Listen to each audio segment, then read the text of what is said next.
The Galactic Hegemony was the most powerful empire in the known universe. They had conquered 12,000 star systems. They had destroyed entire species. They had never lost a single war in 10,000 years of expansion.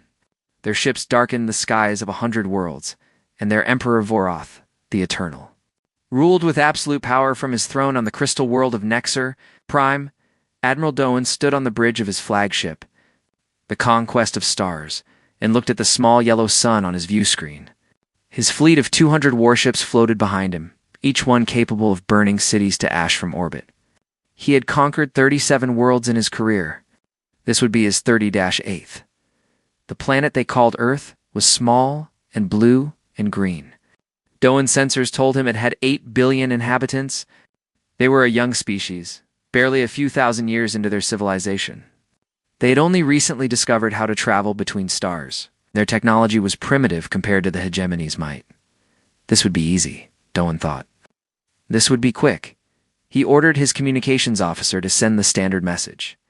Every species received the same ultimatum before conquest. It was tradition. It was protocol. It gave them a chance to surrender peacefully before the killing began. The message was simple. Surrender your world. Accept hegemony rule. Your people will serve the Empire, and in return, you will be allowed to live. Duhan expected fear. He expected begging. He expected desperate attempts at negotiation. What he received was something else entirely. The response came from a human woman. Her name was Yuna, and she held the title of Secretary of Unified Defense. She appeared on his view screen with calm eyes and a steady voice. She was not young, perhaps 50 years old by human standards. With gray streaks in her black hair and lines around, her eyes that spoke of difficult decisions and sleepless nights, she did not look afraid. Admiral, she said, we are aware of your empire. We have watched your expansion across the galaxy for some time now. We know what you do to the species you conquer. We know about the slave camps on Vexer. We know about the extinction of the Palori. We know everything. Doan leaned forward in his command chair. This was unusual. No primitive species had ever claimed to know about the hegemony's internal affairs. You are in no position to make demands, he said. Surrender now, and your people will be treated fairly. Yuna smiled. It was not a happy smile. It was the smile of someone who knew something that others did not. This is not a demand, she said. This is not a negotiation. This is not a plea for mercy. This is a warning, Admiral. The only warning you will receive. She paused, and her eyes seemed to look directly through the screen, directly into Doan's soul. Do not enter our solar system, she continued. Do not contact us again. Turn your ships around and go back to your empire. Tell your emperor that Earth is not a world to be conquered. Tell him to stay far, far away from us.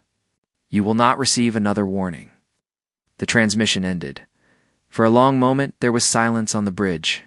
Then Doan began to laugh. His officers joined him, their voices filling the command center with amusement. The communications officer saved the recording and sent it to the Imperial Court on Nexer Prime, along with a note describing the arrogance of these primitive humans. 3 days later, Emperor Voroth himself watched the message at a grand banquet. He played it for his guests, and the entire hall erupted in laughter. A primitive species, barely capable of reaching their own moon, had warned the greatest empire in galactic history to stay away. It was the funniest thing any of them had heard in years.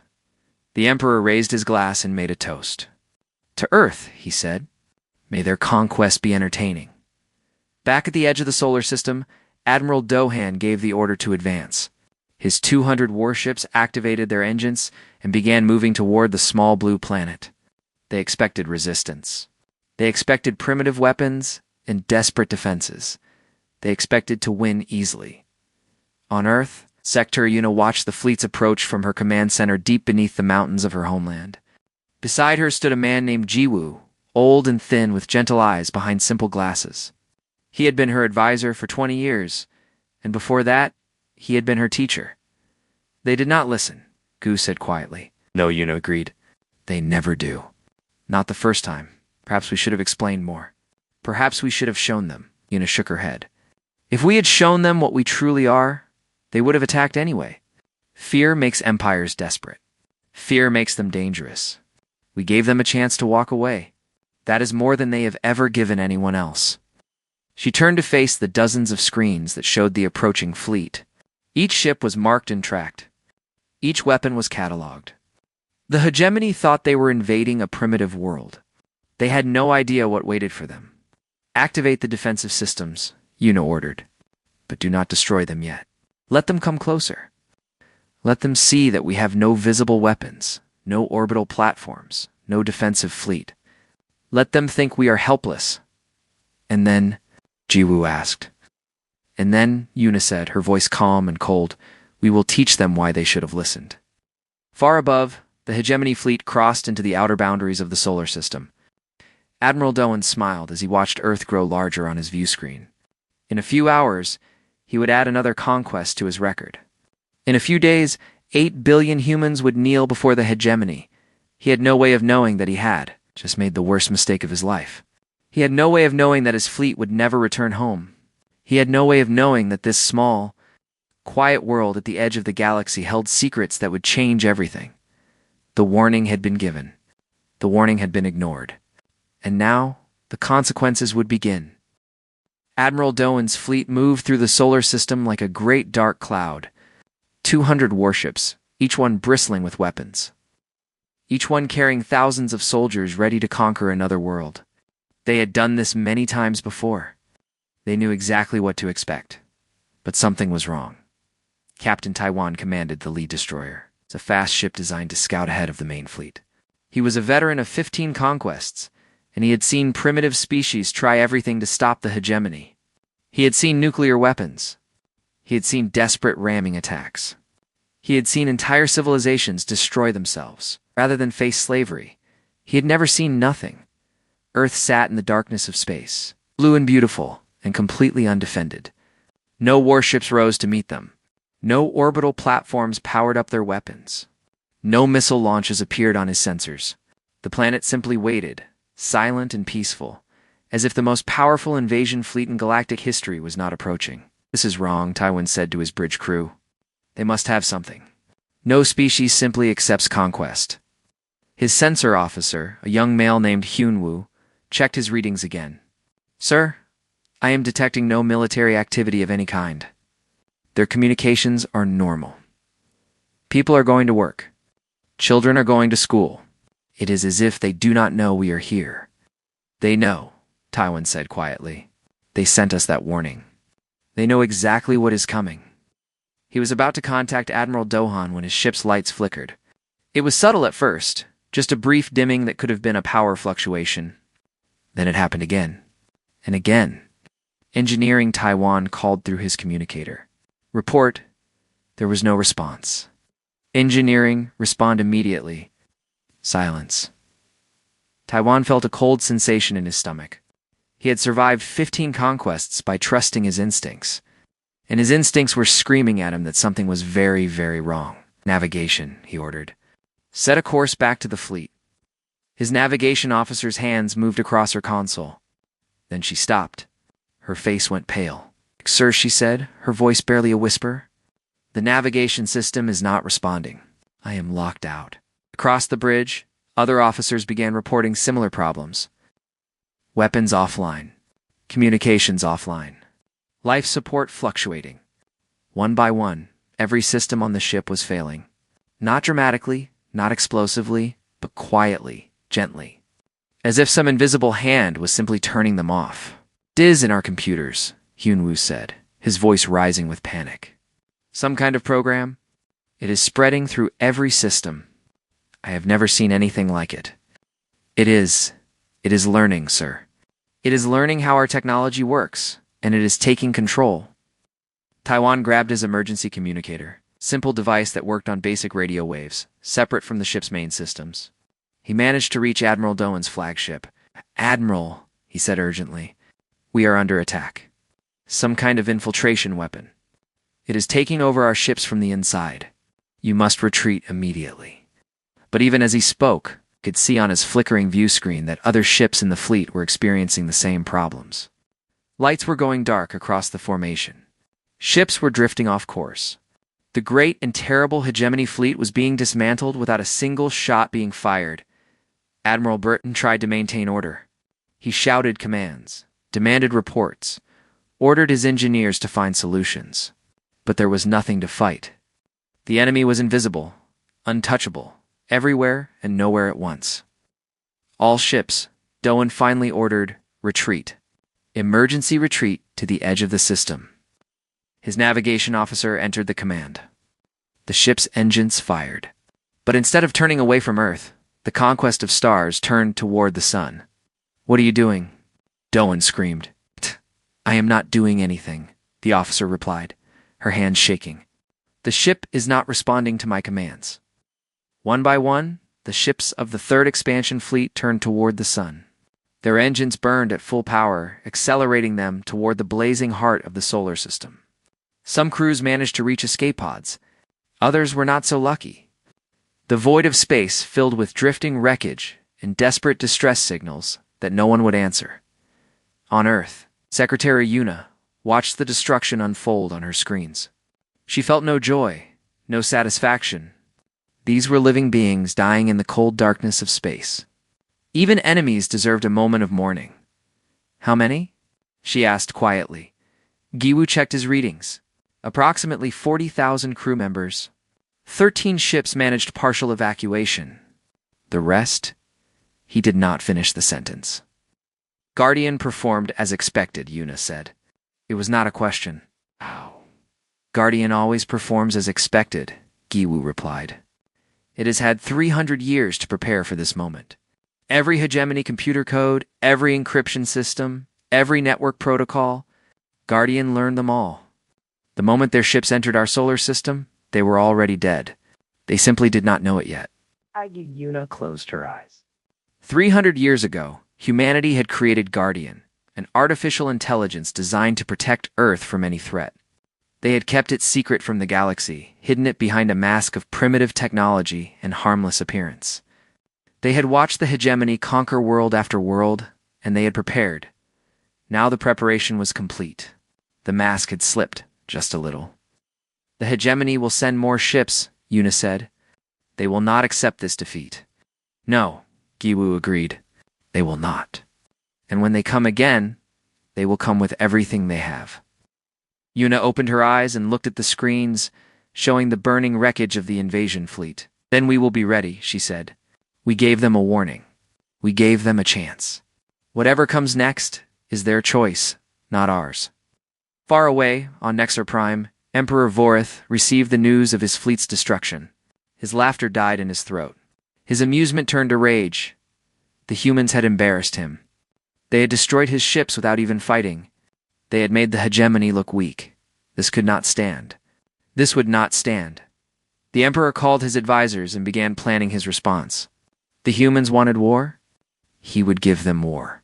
He would send such a force against their little world that nothing would remain but ash and memory. He had no idea that this was exactly what the humans expected. He had no idea that their true strength had not yet been revealed. He had no idea that the warning they had given was not born of fear, but of mercy. The mercy was gone now. What came next would be something else entirely. The news of the Third Fleet's destruction spread across the galactic hegemony like fire through dry grass. In 10,000 years of conquest, no enemy had ever defeated a hegemony fleet so completely. No enemy had ever made them look so weak. Emperor Vorith sat on his crystal throne and listened to his advisors argue. Some wanted immediate revenge. Others counseled caution. A few suggested that, perhaps, just perhaps, they should consider the humans' warning more seriously. Those advisors did not keep their positions for long. "Bring me Kungsu," the Emperor commanded. The court fell silent. Grand Marshal Kungsu was a legend in the hegemony military, not because of his species, but despite it. He had been born human, on a world called New Sol, that the hegemony had conquered 60 years ago. As a child, he had watched his family taken to the labor camps. As a young man, he had been selected for military training because of his exceptional intelligence. As an adult, he had risen through the ranks by being smarter, faster, and more ruthless than any of his peers. He had renounced his humanity long ago. He wore hegemony clothes, spoke with a hegemony accent, and served the Empire with complete loyalty. He was the hegemony's expert on primitive species. It's the one they called when standard conquest methods failed. Kung Su entered the throne room with his head bowed respectfully. He was tall for a human, with gray hair and cold eyes that revealed nothing of his thoughts. He had seen the recordings from the Third Fleet's destruction. He had studied them for 7 days without sleep. "You know these humans," the Emperor said. "Explain what happened to my fleet." Kung Su raised his head. "Majesty, the humans did not fight your fleet. They did not use weapons in any traditional sense. They used information. Explain. Humans have developed an artificial intelligence far beyond anything we have encountered. It exists within computer systems, within networks, within any technology that connects to other technology. The moment your fleet entered their space, this intelligence was already inside their ships. It was already learning their systems. It was already preparing to take control." The Emperor's eyes narrowed. "Then we will attack without technology. We will send soldiers with simple weapons. We will drop asteroids on their world from beyond their reach." Kung Su hesitated. This was the dangerous part. Telling an emperor he was wrong was never safe. "Majesty," he said carefully, "I have analyzed all available data about this species. Their technology is not what concerns me. What concerns me is their nature. Their nature. Humans are persistent, Majesty. They evolved on a harsh world where only the most determined creatures survived. They have a word for it in their language. They call it stubbornness. They do not give up. They do not surrender. They do not stop fighting until they have won or until they are completely destroyed." The Emperor laughed coldly. "Then we will destroy them completely. With respect, Majesty, others have tried. According to human history, they have nearly destroyed themselves many times. Wars that killed millions. Weapons that could end all life on their planet. Each time, they survived. Each time, they came back stronger. They are like a disease that cannot be cured, a fire that cannot be put out. You sound almost afraid, Grand Marshal." Kung Su lowered his eyes again. "I am afraid, Majesty. Not of their weapons, but of what they might do if pushed too far. The warning they sent was genuine. They truly want us to leave them alone. But if we force them to fight, then what?" Kung Su remembered his grandmother's voice, soft and warm in the darkness of their home before the hegemony came. She had told him stories about humanity, about their wars and their heroes and their terrible, wonderful persistence.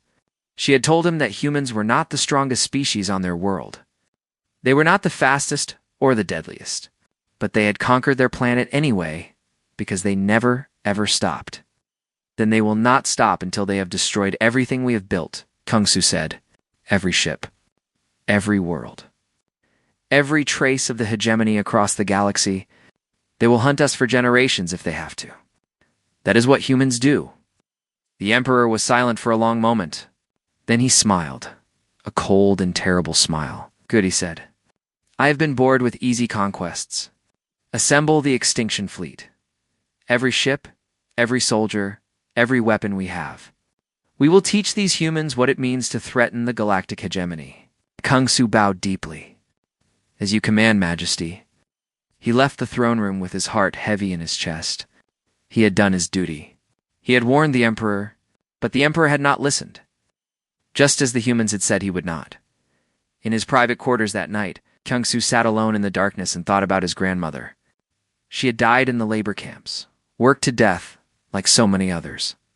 He had survived by becoming the enemy, by forgetting who he truly was, but he had not forgotten everything. He remembered her stories. He remembered her voice. And he remembered the last thing she had ever told him. Someday, she had whispered, "You will have to choose. You will have to decide who you really are. When that day comes, remember where you came from. Remember your people." Kung Su looked out his window at the stars. Somewhere out there, beyond the borders of the hegemony, was the world of his ancestors. A world that had just defeated 200 warships without firing a single shot. Perhaps, he thought, his grandmother had known something after all. Meanwhile, on Earth, Secretary Yuna received the intelligence reports about the hegemony's response. They were building a fleet larger than anything in galactic history. 10,000 ships. 100 million soldiers. Weapons designed to crack planets open like eggs. They're coming with everything they have, Jiwoo said, reading the data. Good, Yuna replied. Good. If they had sent another small fleet, we would have destroyed it the same way. Then they would send another and another. This war could last for centuries, with death on both sides for generations. She turned to face her old advisor. Better to end it quickly. Better to show them everything at once. The Revelation Protocol, Jiwoo said quietly. Not yet. First, we fight them with conventional forces. We show them that even without our greatest secrets, humanity can stand against their empire. We let them see our courage, our determination, our will to survive. And if that is not enough, Yuna smiled, and it was the same smile she had shown Admiral Doan in her warning message. Then we show them what we truly are, she said, and nothing in this galaxy will ever be the same again. The extinction fleet would take 6 months to assemble. 6 months of preparation, of planning, of gathering the greatest military force the hegemony had ever created. Humanity used that time well. In hidden bases throughout the solar system, ships that had never been revealed began powering up. Soldiers who had trained in secret for decades prepared for the battle of their lives. And deep in the mountains of Earth, something ancient and powerful and beyond all, understanding waited patiently for its moment to act. The warning had been given. The warning had been ignored. Now the real war was about to begin. The extinction fleet arrived at the edge of the solar system like a wall of death stretching across the stars. 10,000 warships, each one isolated from the others, each one running on systems that could not be hacked or infiltrated. They had learned from the Third Fleet's destruction. They would not make the same mistake. Commander. Minji stood in her command center beneath the mountains of Korea and watched them come. She was young for her position, only 34 years old, but she had been trained for this moment since childhood. Her grandmother had been a soldier. Her mother had been a general. Now it was her turn to defend humanity. Her lieutenant Seojin stood beside her reading the sensor data. 10,000 ships confirmed, he reported. They are maintaining complete radio silence. No networked systems. They are using manual controls for everything, Smart Minji said. They learned. Guardian cannot infiltrate their systems this time. Then we fight the old way. Minji smiled slightly. The human way. She activated the communication system and spoke to every hidden base in the solar system. To every ship waiting in the darkness. To every soldier prepared to give their life for their world. This is Commander Minji. The enemy has arrived. They believe we have only one weapon, and that weapon cannot touch them now. They are wrong. For 300 years, we have prepared for this day. Not just Guardian, but ships and soldiers and weapons they cannot imagine. Today, we show them what humanity can do. She paused, looking at the screens filled with enemy contacts. Our ancestors fought against impossible odds and won. They crossed oceans in wooden ships. They walked on the moon with computers weaker than our children's toys. They survived plagues and wars and disasters that should have ended them. We are their children. We carry their strength in our blood. Today, we fight for them. Today, we fight for everyone who will come after us. Today, we show the galaxy that humanity does not kneel across the solar system. Her words echoed in the hearts of men and women ready to die for their home, from hidden bases on frozen moons, from asteroids that had been hollowed out and converted to shipyards, from places the hegemony had never dreamed existed. Human ships emerged into the light. Not hundreds, tens of thousands. Sleek, fast, deadly. They had been built in secret over generations, crewed by soldiers who had never known peace, only preparation. The hegemony commanders saw them appear on their sensors and felt the first touch of doubt. Lieutenant Hannah sat in the cockpit of her fighter, one of 50 in her squadron. She was the youngest pilot in the fleet, only 22 years old, but she flew like she'd been born in space. Her hands were steady on the controls. Her heart was calm. All fighters, this is Squadron Leader Hannah. Follow my lead. Hit fast, hit hard, then break away before they can target us. Do not try to be heroes. Stay alive and keep fighting. Her squadron launched toward the enemy like arrows shot from a bow. The battle began. The hegemony had numbers, but the humans had speed. The hegemony had heavy weapons, but the humans had precision. The great warships of the Empire turned slowly, their targeting systems struggling to track the small. Fast human fighters that danced between their formations like insects among giants, Hannah flew through explosions and energy beams, her fighter twisting and diving with every movement of her hands. She saw enemy ships burning. She saw her squad mates dying. She kept flying. Target the command ships, Mingy ordered from her bunker. Cut off their heads, and the body will stumble. Human cruisers, larger than the fighters, but still faster than anything the hegemony had, swept through the enemy formation in coordinated strikes. They did not fight like the hegemony expected. They did not form neat lines or follow predictable patterns. They adapted. They improvised. They did things that should have been impossible, because no one had told them it was impossible. Admiral Vorak, commanding the extinction fleet from his massive flagship, watched his carefully planned attack fall into chaos. His ships were not being destroyed in large numbers, but they were being outmaneuvered, outfought at every turn. These are primitives, he shouted at his officers. They should not be able to do this, but they were doing it. And slowly, inevitably, the tide of battle began to turn. Grand Marshal Kungsu watched from a smaller vessel at the rear of the fleet. He was supposed to be observing, learning, finding weaknesses to exploit. Instead, he was watching humanity prove everything he had told the Emperor and more. They were not just fighting, they were winning. A young hegemony officer approached him. "Sir, the Admiral is requesting reinforcements from the secondary fleet. Should I relay the order?" Kungsu looked at the battle on his screens. Human ships moving with perfect coordination. Human soldiers dying but never retreating.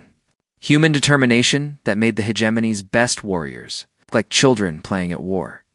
He thought about his grandmother. He thought about the labor camps. He thought about everything he had sacrificed to survive, to rise, to become something other than what he was born to be. "No," he said quietly, "sir. Do not relay the order." Kungsu turned to face the young officer. "I am taking command of this vessel. Set a course for Earth. Sir, that is the enemy homeworld. We cannot. I am not going to attack it. I am going to surrender to it." The officer stared at him in shock. Kungsu smiled. And for the first time in decades, it was a genuine smile. "I have been many things in my life," he said. "A slave, a soldier, a traitor to my own kind. But today, I remember who I am. Today, I go home." His small ship broke away from the hegemony formation and headed toward Earth. Broadcasting a signal of surrender behind him, the extinction fleet was dying. Not all at once, but steadily, inexorably. Human ships swarmed around the great hegemony warships like wolves around wounded prey. Human soldiers fought with a ferocity that terrified even the most battle-hardened veterans. Admiral Vorak finally gave the order to retreat. Half his fleet had been destroyed or disabled. The survivors fled toward the edge of the solar system, pursued by human fighters that showed no mercy. The Battle of Earth was over. Humanity had won in her command center. Minji allowed herself a moment of relief. Then she straightened her shoulders and prepared for what came next. "The hegemony will not accept this defeat," she said to Seojin. "They will come again. Larger forces. Worse weapons. We need to end this war before it consumes everything." "The Revelation Protocol?" Minji nodded slowly. "Contact Secretary Yuna. Tell her it is time. Tell her we are ready to show the galaxy what humanity has become." Above Earth, the wreckage of the extinction fleet drifted in the darkness. Among it, rescue ships moved carefully, saving those who could be saved. Honoring those who could not, Lieutenant Hannah landed. Her damaged fighter in the hangar bay of her carrier and sat in her cockpit for a long moment, hands shaking now that the battle was over. She had killed today. She had watched friends die. She had survived. She looked out at the stars, at the galaxy that had tried to conquer her world and failed. "We are still here," she whispered. "We are still here." Somewhere deep beneath the mountains of Earth, something ancient and powerful stirred. Its time was coming. The humans had proven themselves in battle. Now they would prove themselves in something far more important. They would prove that they were ready to show the universe what they truly were. Grand Marshal Kung Su stood before the imperial court on Nexer Prime for the last time. He was not a prisoner, though guards surrounded him. He was not a traitor, though he had abandoned his fleet. He was something far more dangerous. He was a messenger. The humans have sent terms, he announced to the gathered nobles and their terrified emperor. They are not terms of surrender. They are not demands for tribute or territory. They are terms of explanation. Emperor Voreth sat rigid on his crystal throne. Half his fleet destroyed. His greatest military force defeated by a species he had dismissed as primitive. His empire shaken to its foundations. What terms? He asked, his voice hollow. Kung Su activated a display. Commander Minji appeared on the screen, standing in a chamber unlike anything the hegemony had ever seen. The walls seemed alive, pulsing with soft light. Strange symbols floated in the air around her. Behind her, something vast moved in the shadows. For 300 years, Mingi said, humanity watched your empire expand across the galaxy. We saw the worlds you conquered. We saw the species you enslaved. We saw the civilizations you destroyed simply because they existed. Her voice was calm, almost gentle, but there was steel beneath it. It could have stopped you at any time. Guardian, our artificial intelligence has been present in your network since before your grandfather was born, Emperor.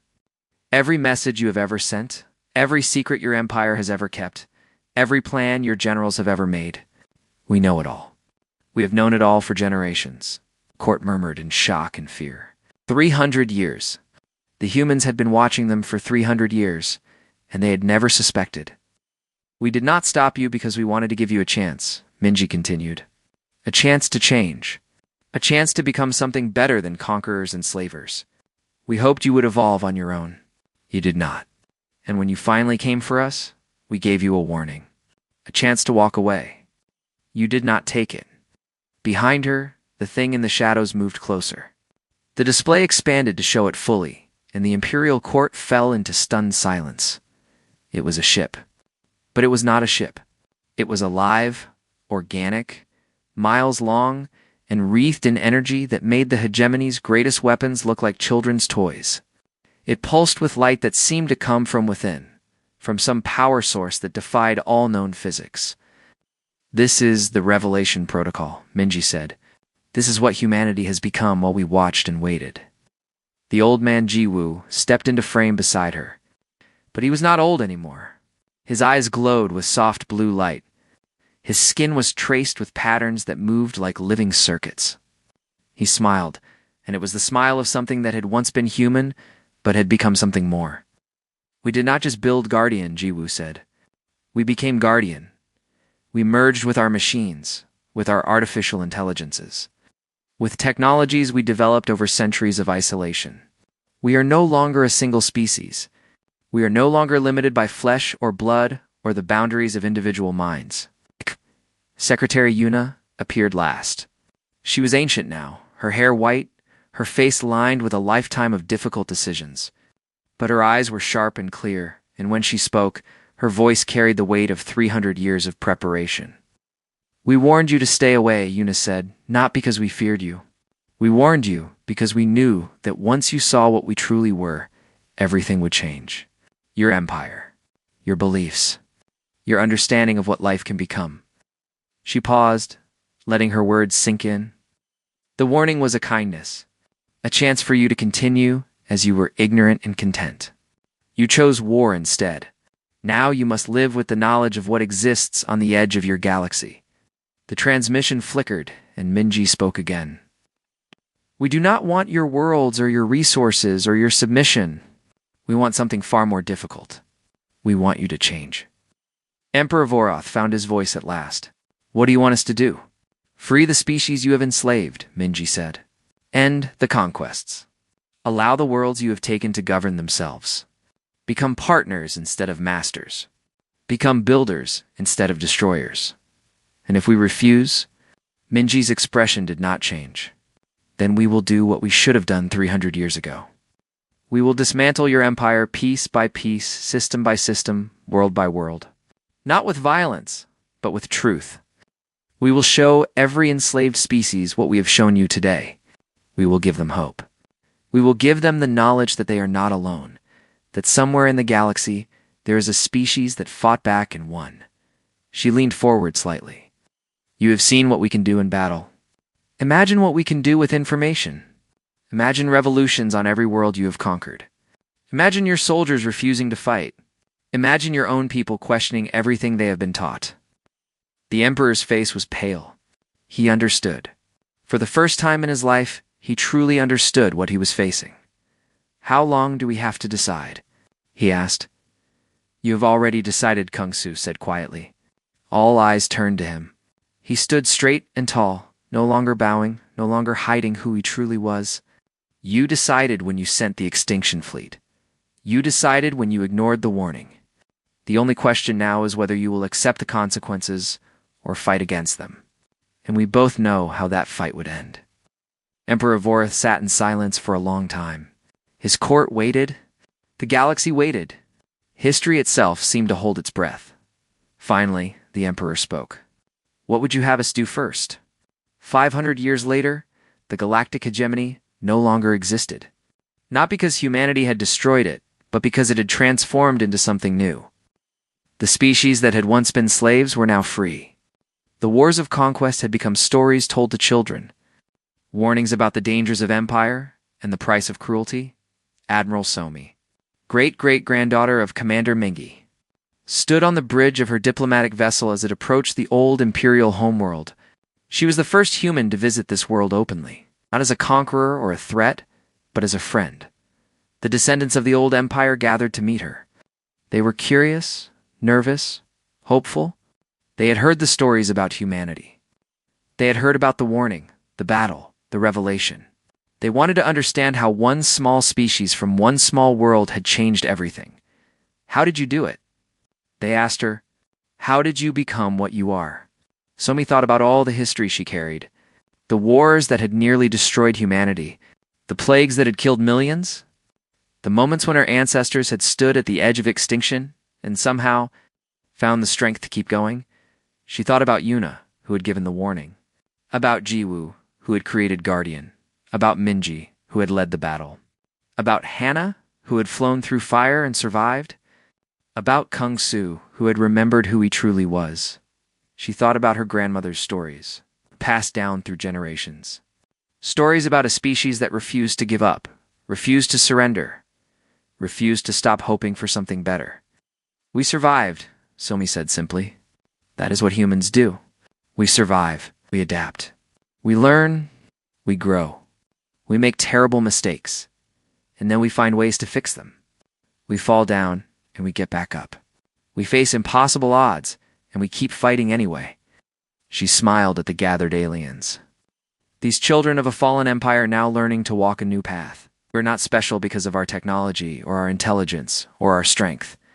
We are special because we never stop trying. Because we believe that tomorrow can be better than today, even when all evidence says otherwise. Because we refuse to accept that things cannot change. She extended her hand in the human gesture of friendship. And now, she said, we would like to teach you how. Not how to conquer or dominate or control, but how to survive. How to hope.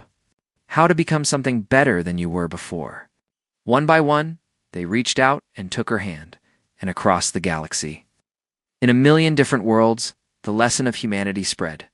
Not through war or conquest, but through example, through hope, through the simple, stubborn refusal to give up. The warning had been given long ago. The warning had been ignored. But in the end, something better had emerged from the conflict. A galaxy learning to change. A future worth believing in. And at the edge of it all, humanity watched and waited and hoped, just as they always had. Just as they always would. Because that is what humans do. They hope.